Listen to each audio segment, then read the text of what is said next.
Good morning mga kagulay.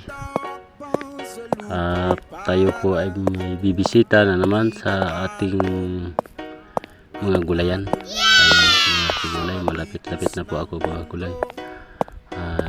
Tiningnan ko yung aking talong kung maganda. Ito po ay namulaklak na mga kagulay ang ating talong. Ayan po ang ating talong. Ayan.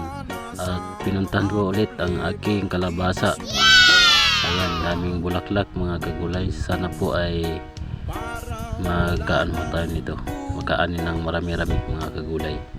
Napagkagandang ano to, brightness na ano ito. Pati yung sili ko mga kagulay, 200 piraso puno yan mga kagulay. Sana po ay maanahan po ito. Ayan.